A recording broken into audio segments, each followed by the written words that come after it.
क्या आपने कभी सोचा है कि जिन बच्चों को एक माँ अपनी पूरी जिंदगी देती है, वही बच्चे उसे बेसहारा छोड़ सकते हैं? ये कहानी सिर्फ एक घर की दीवारों की नहीं है, बल्कि रिश्तों की उन दीवारों की है, जो लालच की एक ही चोट से भर-भरा कर गिर जाती है। हम आपको एक ऐसी माँ की यात्रा पर ले जा रहे हैं, जिसके आंसुओं को उसके अपनों ने अनदेखा कर दिया, लेकिन किस्मत उसके लिए एक नया दरवाजा खोलने वाली थी। इस कहानी का हर पल आपके दिल को छू जाएगा और आपको ये सवाल पूछने पर मजबूर कर देगा कि क्या खून के रिश्ते ही सब कुछ होते हैं? तैयार हो जाइए एक ऐसी कहानी के लिए जो आपको अंदर तक झकझोर देगी। दिल्ली के एक पुराने मोहल्ले की शांत गली में सावित्री देवी का छोटा सा घर था। यह सिर्फ ईंट और गाड़े का मकान नहीं था, बल्कि उनकी यादों का खजाना था। यहीं उन्होंने अपने पति के साथ सपने देखे थे और यहीं अपने दोनों बच्चों प्रिया और रोहन को पाल पोसकर बड़ा किया था। पति के जाने के बाद यह घर ही उनका एकमात्र सहारा था। प्रिया एक बड़ी आईटी कंपनी में काम करती थी और गुड़गांव के एक आलीशान अपार्टमेंट में रहती थी। रोहन का अपना छोटा मोटा कारोबार था, जो हमेशा पैसों की तंगी में रहता था। दोनों बच्चों की नजरें अपनी मां के घर पर थीं। उन्हें उस पुराने घर में पैसा दिखाई देता था, एक ऐसा पैसा जो उनके अधूरे सपनों को पूरा कर सकता था।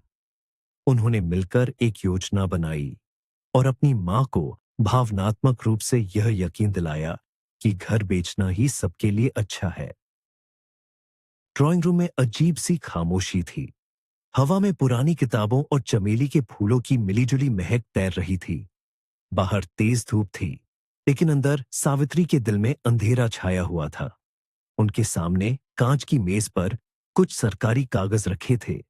एक तरफ उनके बच्चे प्रिया और रोहन बैठे थे। उनके चेहरों पर एक अजीब सी बेचैनी और जल्दबाजी थी। दूसरी तरफ एक मोटा सा बिल्डर बैठा था, जिसकी आंखों में सिर्फ मुनाफा चमक रहा था। प्रिया ने अपनी मां के कांपते हुए हाथ में एक पेन थमाया। मां, बस यहां साइन कर दो। देखो, ये हम सबके भविष्य के लिए है। उसकी आवाज में बनावटी मिठास थी। सावित्री ने एक नजर अपने बच्चों को देखा और फिर उन कागजों को। उनकी आंखों के सामने अपने पति का मुस्कुराता हुआ चेहरा घूम गया। ये घर उनकी आखिरी निशानी था, लेकिन बच्चों की जिद के आगे वह बेबस थीं। उन्होंने कांपते हाथों से उस जगह दस्तखत कर दिए, जहां उनकी पूरी जिंदगी की जमा पूंजी दांव पर लगी थी। कलम की नोक से निकली स्याही ने सिर्फ कागज ही नहीं, बल्कि उनके दिल को भी काला कर दिया था। घर बिक चुका था। एक हफ्ते का समय मिला था सामान समेटने के लिए। सावित्री हर चीज को ऐसे छू रही थी, जैसे किसी अपने को आखिरी बार विदा कर रही हो। वह पुराना संदूक, जिसमें उनकी शादी का जोदहा रखा था। पीतल की वह पानी की सुराही, जिसे उनके पति बड्ढे चाव से लाए थे। दीवारों पर लगी धुंधली तस्वीरें, जिनमें हंसते खेलते प्रिया और रोहन थे। हर कोना एक कहानी कहता था और हर कहानी उनके दिल पर एक बोझ बन रही थी। उन्होंने अपनी सबसे कीमती चीजें एक छोटे सूटकेस में भरनी शुरू की। कुछ पुरानी तस्वीरें, अपने पति की एक डायरी और हाथ से बुना एक स्वेटर। प्रिया जब आई तो उसकी नजर उस सूटकेस पर पड़ने रही। माँ, ये सब कबाड़े लेकर क्या करोगी? मेरे घर में इतनी जगह नहीं है। बस अपने कप दहे और दवाइयां और रखो, उसने बेरुखी से कहा। सावित्री के आंसू आंखों में ही जम गए। जिसे वह अपनी यादें समझ रही थीं, वह उनकी बेटी के लिए सिर्फ कबाड़ीस था। उन्होंने चुपचाप संदूक बंद कर दिया। सावित्री अब अपनी बेटी प्रिया के साथ गुड़गांव के एक ऊंचे अपार्टमेंट की 15वीं मंजिल पर थीं। यहां से पूरा शहर दिखाई देता था, लेकिन उन्हें अपना पुराना मोहल्ला कहीं नजर नहीं आता था। प्रिया ने उन्हें एक छोटा सा कमरा दे दिया था, जिसमें मुश्किल से एक बिस्तर और एक छोटी अलमारी आती थी। कमरे में एक खिड़की तो थी, लेकिन वह खुलती नहीं थी। एयर कंडीशनर की ठंडी हवा उन्हें काटती थी। उन्हें अपने आंगन की ताजी हवा और तुलसी के पौधे की याद आती थी। घर में हर कोई अपने काम में व्यस्त था। प्रिया और उसका पति सुबह ऑफिस चले जाते और उनका बेटा स्कूल। सावित्री पूरे दिन उस बंद कमरे में अकेली बैठी रहती। उन्हें रसोई में जाने या कुछ काम करने की इजाजत नहीं थी। प्रिया कहती थी, माँ आप आराम करो, यहाँ सब कुछ मेड कर लेती है। लेकिन यह आराम किसी सजा से कम नहीं था। वह एक जीती जागती इंसान से एक सजावट की चीज बनकर रह गई थी।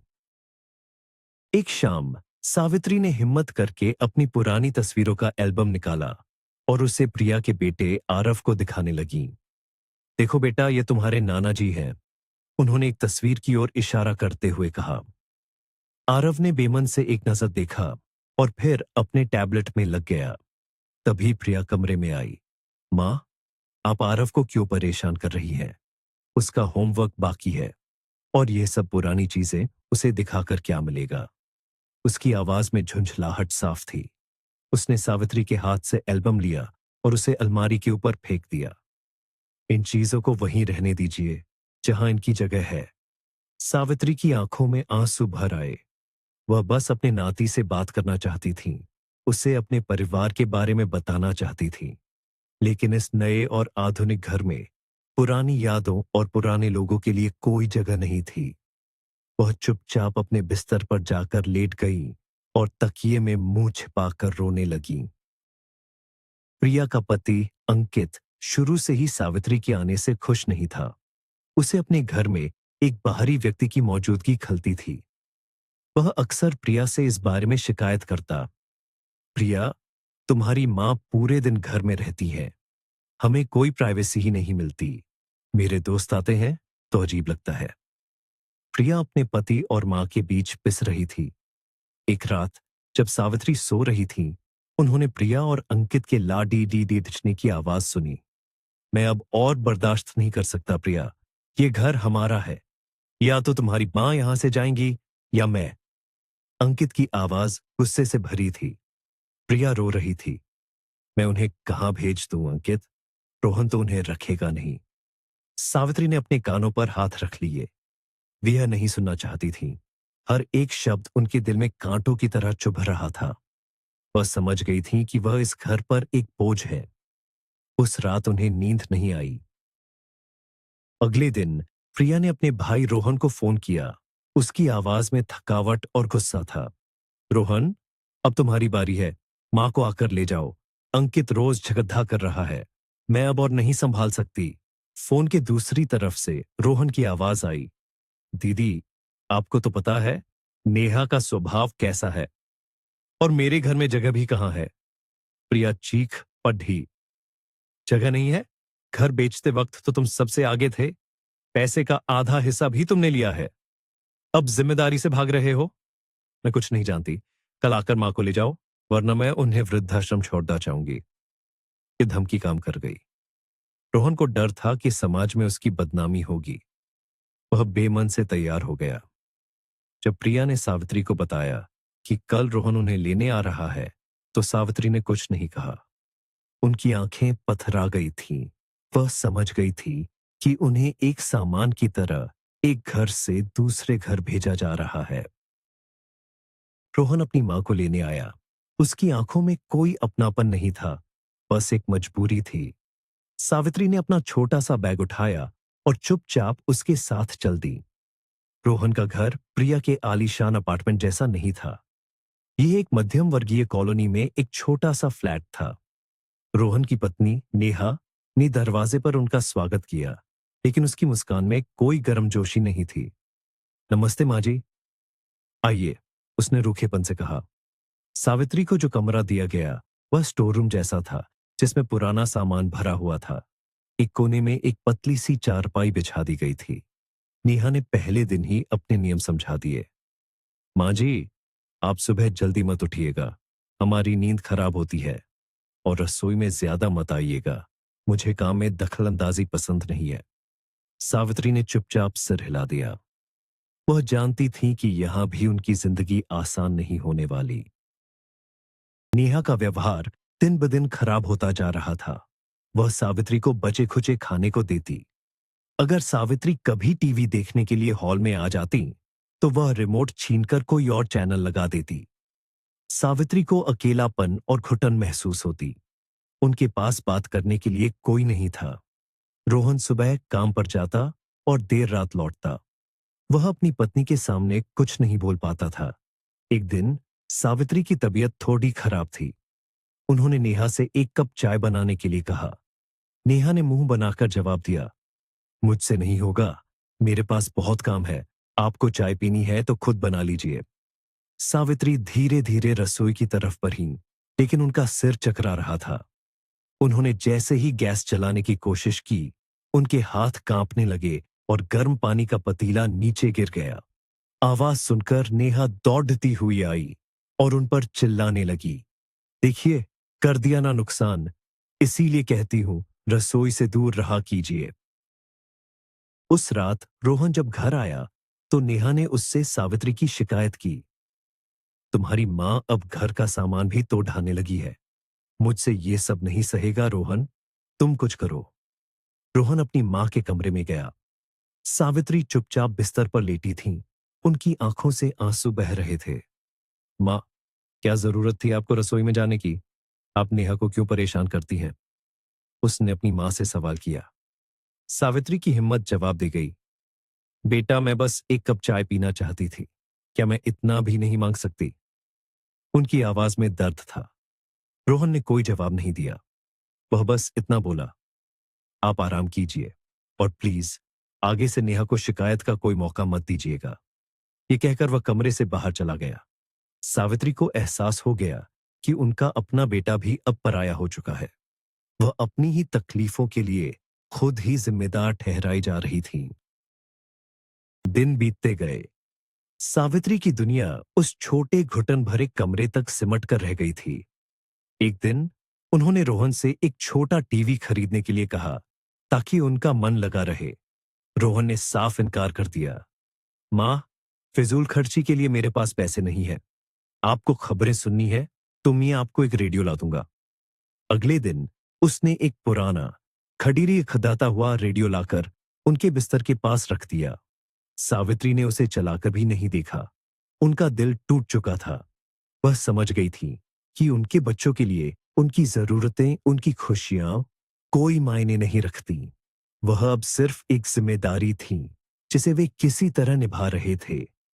वह अक्सर खिड़की से बाहर देखती रहती, जहां बच्चे खेलते थे, लोग हंसते बोलते थे। उन्हें लगता था जैसे वह किसी और ही दुनिया में कैद है। एक रात सावित्री की नींद पानी पीने के लिए खुली। जब वह अपने कमरे से बाहर निकली तो उन्होंने रोहन और नेहा को दबी आवाज में बात करते हुए सुना। वह दरवाजे के पीछे रुक गईं। रोहन, हमें कोई ठोस कदम उठाना होगा। मैं तुम्हारी मां को अब और नहीं झेल सकती। मेरे एक दोस्त ने एक अच्छे वृद्धाश्रम के बारे में बताया है। वहां अच्छे से देखभाल होती है, नेहा कह रही थी। रोहन ने हिचकिचाते हुए कहा, लेकिन नेहा, लोग क्या कहेंगे? नेहा ने गुस्से से जवाब दिया, लोगों की परवाह करना छोड़ डैच दो। क्या लोग हमारा घर चलाने आते हैं? या तो तुम्हारी मां उस आश्रम में जाएंगी या मैं यह घर छोड़ धाच कर चली जाऊंगी। सावित्री के पैरों के नीचे से जमीन खिसक गई। वृद्धाश्रम। उनके अपने बच्चे उन्हें अनाथों की तरह एक आश्रम में छोड़ने की योजना बना रहे थे। उन्होंने अपने मुंह पर हाथ रख लिया ताकि उनकी सिसकी की आवाज बाहर न जाए। वह चुपचाप अपने कमरे में लौट आईं और पूरी रात रोती रही। उस रात के बाद सावित्री ने एक फैसला किया। वह अपने बच्चों पर और बोझ नहीं बनेंगी। वह इस अपमानजनक जिंदगी से दूर चली जाएंगी। कहां जाएंगी उन्हें नहीं पता था, लेकिन यहां अब एक पल भी नहीं रुकना था। अगले दिन जब रोहन और नेहा घर पर नहीं थे, उन्होंने अपना छोटा सा बैग उठाया जिसमें उनके कुछ कपड़े और पति की डायरी थी। उन्होंने घर से निकलते वक्त एक बार भी पीछे मुड़ कर नहीं देखा। उन्होंने फैसला किया कि वह अपने पुराने मोहल्ले जाएंगी, अपनी पुरानी सहेली और पड़ोसन लक्ष्मी से मिलने। शायद लक्ष्मी उनकी मदद कर सके। बस स्टॉप तक पहुंचने के लिए उन्हें काफी दूर पैदल चलना पड़ा। शहर की भीड़भाड़, दहियों का शोर, सब कुछ उन्हें डरा रहा था, लेकिन उनके दिल में एक अजीब सी हिम्मत थी। गुलामी की जिंदगी से आजादी की ओर यह उनका पहला कदम था। कई बसें बदलने के बाद, घंटों के सफर के बाद सावित्री आखिरकार अपने पुराने मोहल्ले के बस स्टॉप पर उतरी। यहाँ की हवा में एक अपनापन था। जानी पहचानी गलियां, पुराने पेड्डिएज, सब कुछ वैसा ही था। लेकिन जैसे ही वह उस गली में मुद्दी जहां उनका घर हुआ करता था, उनका दिल बैठ गया। उनका छोटा प्यारा सा घर वहां नहीं था। उसकी जगह एक विशालकाय इमारत का ढांचा खस्ता हो रहा था। चारों तरफ धूल, सीमेंट और मजदूरों का शोर था। उनकी आंखों के सामने अंधेरा छा गया। जिस जगह उनकी यादों का बगीचा था, वहां अब कंक्रीट का जंगल उग रहा था। कुछ भी नहीं बचा था। न घर, न यादें, न ही अपनेपन का कोई निशान।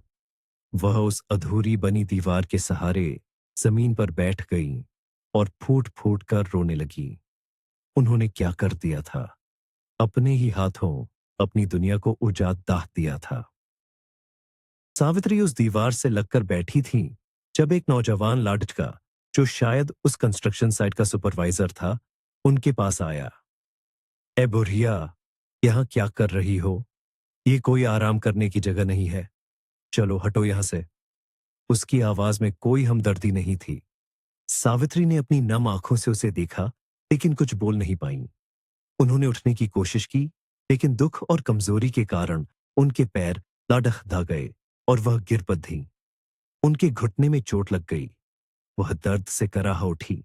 तभी पीछे से एक जानी पहचानी आवाज आई। अरे सावित्री बहन, तुम यहां? यह क्या हो गया? ये उनकी पुरानी पड़ोसन लक्ष्मी थी। लक्ष्मी बाजार से लौट रही थी। उन्होंने दौड़कर सावित्री को उठाया। चलो मेरे घर चलो, तुम्हें चोट लग गई है। लक्ष्मी का सहारा पाकर सावित्री को थोड़ी हिम्मत मिली। लक्ष्मी सावित्री को अपने घर ले आई, जो उसी गली में कुछ घर छोड़ा कर था। उसने सावित्री के घुटने पर मरहम लगाया और उसे गर्म गर्म अदरक वाली चाय पिलाई। लक्ष्मी के घर में वही पुराना अपनापन था। दीवारों पर देवी देवताओं की तस्वीरें थीं और हवा में अगरबत्ती की धीमी धीमी खुशबू। कुछ देर की खामोशी के बाद सावित्री के सब्र का बांध टूट गया। उन्होंने रोते रोते लक्ष्मी को अपनी पूरी कहानी सुनाई।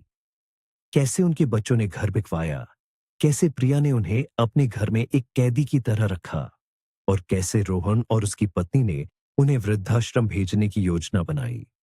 लक्ष्मी चुपचाप सब कुछ सुनती रही। उनकी आंखों में सावित्री के लिए दया और उनके बच्चों के लिए गुस्सा था। उन्होंने सावित्री का हाथ अपने हाथ में लिया और कहा, बस अब और आंसू नहीं बहन, तुमने बहुत दुख सह लिया। लक्ष्मी ने एक गहरी सांस ली और सावित्री से कहा, सावित्री बहन, भगवान जो करता है अच्छे के लिए करता है। शायद इसीलिए उसने तुम्हें आज मेरे पास भेजा है। मेरा बेटा विक्रम, जो जयपुर के पास एक गांव में रहता है, मुझे अपने पास बुला रहा है। उसने गांव में एक छोटा सा घर बनाया है और चाहता है कि मैं अपनी बाकी की जिंदगी उसके पास उसके बच्चों के साथ गुजारूं।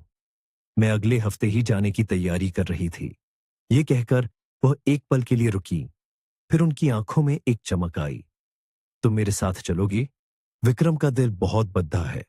हम दोनों उस घर में आराम से रह लेंगी। हम उसके बच्चों को संभालेंगी, खेत में थोड़ी बहुत मदद करेंगी। वहां शहर का शोर नहीं, शांति है। बोलो, चलोगी मेरे साथ?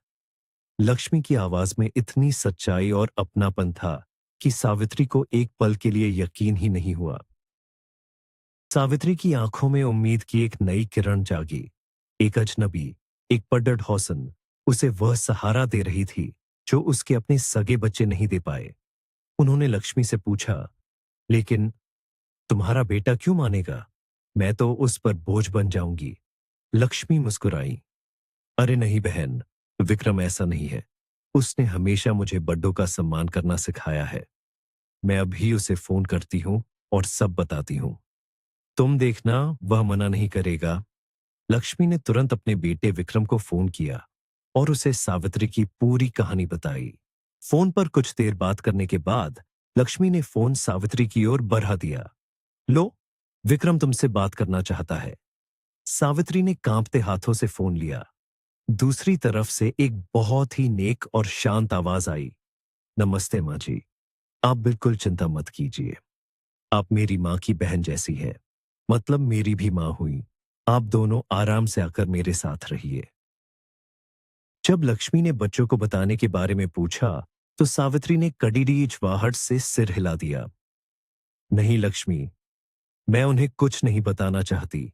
उन्हें सोचने दो कि मैं खो गई या मर गई। वे तो शायद खुश ही होंगे कि उनकी जिम्मेदारी खत्म हो गई।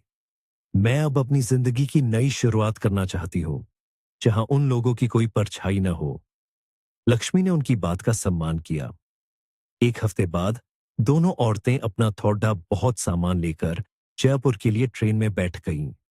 जैसे जैसे ट्रेन दिल्ली की भीड़च और शोर को पीछे छोड़ जा रही थी, सावित्री को लग रहा था जैसे वह अपनी पुरानी दर्द भरी जिंदगी को भी पीछे छोड़ जा रही है। ट्रेन की खिदकी से आती ठंडी हवा उनके चेहरे पर पड़ रही थी और सालों बाद उनके होठों पर एक हल्की सी मुस्कान थी। यह आजादी की मुस्कान थी। जयपुर के पास का वह छोटा सा गांव किसी तस्वीर जैसा सुंदर था। हरे भरे खेत, मिट्टी की सौंधी खुशबू और पक्षियों का चहचहाना। विक्रम और उसकी पत्नी मीरा उन्हें स्टेशन पर लेने आए थे। वे बहुत ही सरल और प्यारे लोग थे। उन्होंने सावित्री के पैर छूकर उनका आशीर्वाद लिया, जैसे वह उनकी अपनी मां हो। उनका घर बद्दा और हवादार था। घर के पीछे एक छोटा सा बगीचा था।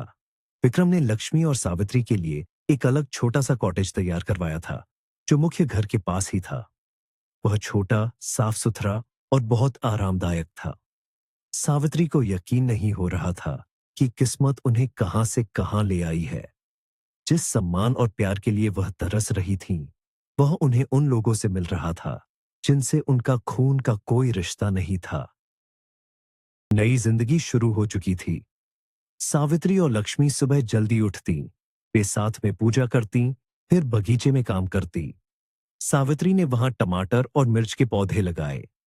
विक्रम के दो छोटे छोटे बच्चे थे, जो अपनी दो दो दादी से बहुत प्यार करते थे। सावित्री उन्हें कहानियां सुनाती, उनके साथ खेलती। मीरा बहुत अच्छी बहू थी। वह हमेशा दोनों औरतों का ख्याल रखती, उनसे प्यार से बात करती। वह अक्सर कहती, आप दोनों के आने से घर में रौनक आ गई है। सावित्री अब फिर से मुस्कुराने लगी थी। उनके चेहरे पर वही पुरानी शांति और सुकून लौट आया था, जो उनके बच्चों ने छीन लिया था। वह समझ गई थी कि परिवार खून से नहीं, बल्कि प्यार और सम्मान से बनता है। यहां उन्हें वह सब कुछ मिल रहा था जिसकी वह हकदार थीं। उधर दिल्ली में सावित्री के गायब होने के कुछ दिनों तक प्रिया और रोहन ने कोई खोज खबर नहीं ली। दोनों सोचते रहे कि मां दूसरे के घर पर होगी। जब एक हफ्ता बीत गया, तो उन्होंने एक दूसरे को फोन किया। मां तुम्हारे पास है? प्रिया ने पूछा। नहीं, मुझे लगा आपके पास होंगी, रोहन ने जवाब दिया। दोनों को थोड़ी चिंता हुई, लेकिन यह चिंता अपनी मां के लिए कम और अपनी सामाजिक बदनामी के लिए ज्यादा थी।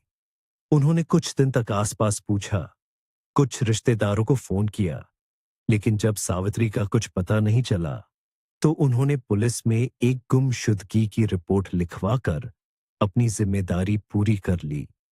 मन ही मन वे दोनों शायद राहत महसूस कर रहे थे। अब कोई उन्हें परेशान करने वाला नहीं था।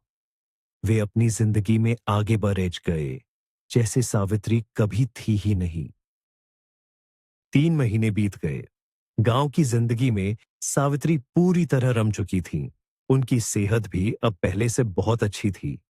एक दिन लक्ष्मी ने सावित्री से कहा, बहन, मुझे लगता है कि तुम्हें अपने बच्चों को बता देना चाहिए कि तुम जिंदा हो और खुश हो। आखिर वो है तो तुम्हारे ही बच्चे। सावित्री ने साफ मना कर दिया।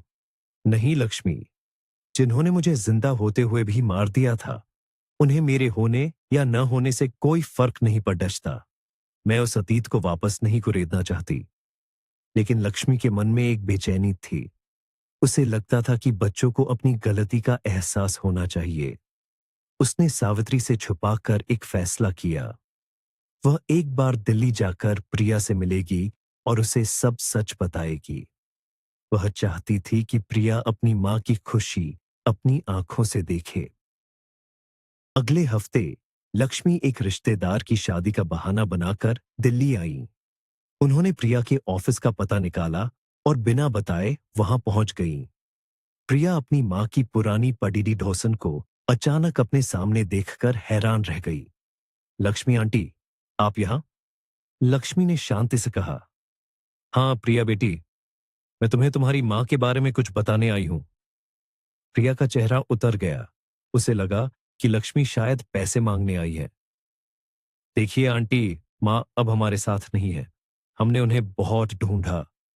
लक्ष्मी ने उसकी बात बीच में ही काट दी। मैं जानती हूं, तुम्हारी मां मिल गई है।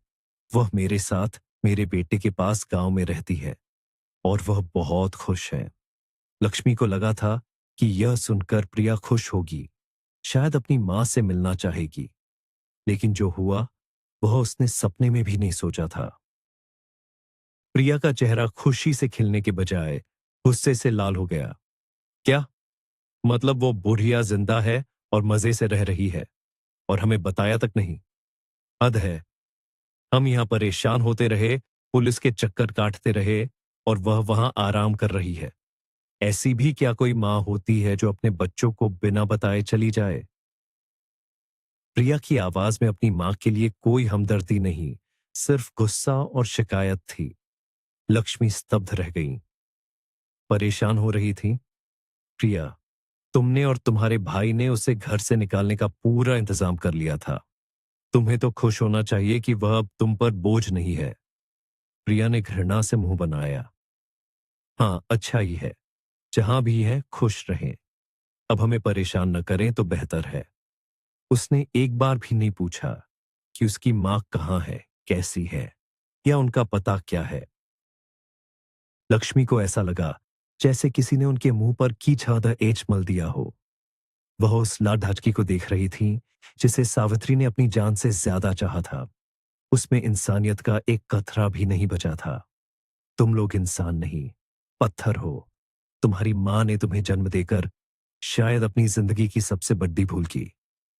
अच्छा हुआ वह तुम लोगों से दूर चली गई। तुम लोग उसके लायक ही नहीं हो। लक्ष्मी ने कांपती हुई आवाज में कहा और वहां से चली आई। पूरे रास्ते वह रोती रही। उन्हें सावित्री के लिए बहुत दुख हो रहा था। उन्होंने फैसला किया कि वह सावित्री को इस मुलाकात के बारे में कभी कुछ नहीं बताएंगी। क्यों उस बेचारी के दिल को फिर से चोट पहुंचाना? उसे यह जानने का कोई हक नहीं था कि उसकी अपनी बेटी कितनी पत्थर दिल है। लक्ष्मी जब गांव वापस लौटी तो सावित्री बगीचे में बच्चों के साथ खेल रही थी। उनके चेहरे पर एक सच्ची, निश्चल मुस्कान थी। उन्हें इतना खुश देखकर लक्ष्मी के आंसू निकल आए। सावित्री ने उन्हें देखा और चिंतित होकर पूछा, क्या हुआ लक्ष्मी? तुम रो क्यों रही हो? सब ठीक तो है? लक्ष्मी ने अपने आंसू पोंछे और मुस्कुराकर कहा, कुछ नहीं बहन, ये तो खुशी के आंसू हैं। तुम्हें इतना खुश देखकर मेरा दिल भर आया। उन्होंने सावित्री को गले लगा लिया। उस दिन लक्ष्मी ने ईश्वर का धन्यवाद किया कि उसने सावित्री को इस नए परिवार से मिलाया। कुछ रिश्ते खून के न होकर भी खून से ज्यादा गहरे और सच्चे होते हैं। सावित्री ने अपने बच्चे खो दिए थे, लेकिन एक ऐसा परिवार पा लिया था जो उसे प्यार और सम्मान देता था। समय बीतता गया। सावित्री ने अपनी बाकी की जिंदगी विक्रम और उसके परिवार के साथ शांति और खुशी से बिताई। वह अक्सर अपने पुराने घर को याद करती थीं, लेकिन अब उनकी आंखों में आंसू नहीं, बल्कि एक समझ होती थी। वह जानती थी कि घर ईंट पत्थरों से नहीं, बल्कि प्यार करने वाले लोगों से बनता है। और अब उनके पास एक बहुत बड़ा और प्यारा घर था। उधर प्रिया और रोहन अपनी अपनी जिंदगी में उलझे रहे। उन्होंने कभी अपनी मां को याद नहीं किया, कभी यह जानने की कोशिश नहीं की कि वह कहां है। वे अपने बनाए हुए लालच और स्वार्थ के पिंजरे में ही कैद रहे। उन्हें कभी यह एहसास ही नहीं हुआ कि उन्होंने दुनिया की सबसे कीमती चीज, यानी अपनी मां का प्यार और आशीर्वाद, हमेशा के लिए खो दिया है। एक दिन जब सावित्री अपने पोते पोतियों को कहानी सुना रही थीं, तो एक बच्चे ने पूछा, दादी, क्या परियां सच में होती हैं? सावित्री ने मुस्कुराकर लक्ष्मी की ओर देखा, जो पास ही बैठी स्वेटर बुन रही थी। हाँ बेटा, परियां होती है। कभी कभी वे दोस्त और बड़ी डडोसी बनकर आती है और तुम्हें तब सहारा देती है जब तुम्हारे अपने भी साथ छोड़ी आंच देते हैं। उनकी आवाज में एक गहरा संतोष था। उन्होंने जिंदगी का सबसे बड़ा सबक सीख लिया था। जब एक दरवाजा बंद होता है तो भगवान हजार नए दरवाजे खोल देता है। बस हमें उन दरवाजों को पहचानने की जरूरत होती है। उनकी कहानी एक दुखद अंत से शुरू हुई थी, लेकिन उसका हर अगला पन्ना उम्मीद, प्यार और इंसानियत की रोशनी से भरा हुआ था। सावित्री की कहानी उस गांव में और आसपास के इलाकों में फैल गई। लोग उन्हें सम्मान से हिम्मत वाली माँ जी कहते थे। विक्रम और मीरा को अपने माता पिता पर गर्व था, जिन्होंने एक बेसहारा औरत को परिवार दिया। उन्होंने अपने बच्चों को सिखाया कि असली धर्म इंसानियत है।